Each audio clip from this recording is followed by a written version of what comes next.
Welcome to Cooking in the RV 101 with burnt toast and back roads. And I'm new at this and I'm going to share with you what I've learned so far.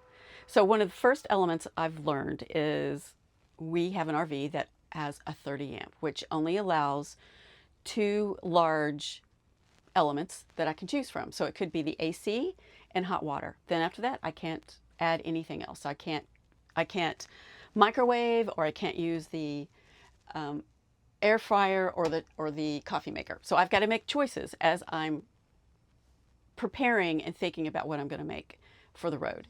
One of the main things that we try to do when we're on the road is be in places where it's always cool, so we don't have to use the AC, which isn't always the case, being that we're from the South, from Houston. Anyway, let me share with you the different items I like to use out on the road. So the air fryer, love the air fryer. For reheating, and I reheat pizza in here, it's great. And then there's the toaster.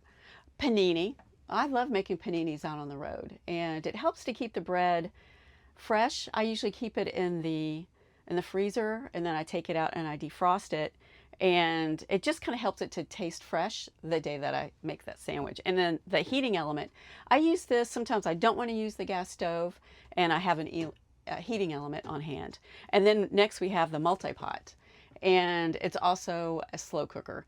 And what I like about it is I can saute foods and then cook it in the slow cooker, and then as we go out hiking, I can come back and dinner's done.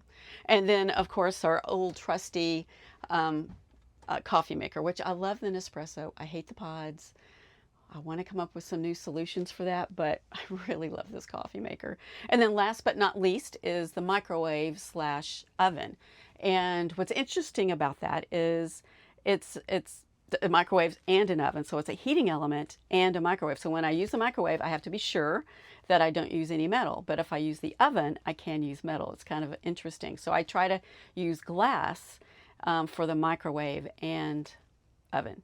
Anyway, so that's how we use this out on the road, and hope this helps. And if you have any favorite cooking element, let me know, and or strategies on how to reduce and the usage so that you can use more cooking elements if you need. Talk to you soon.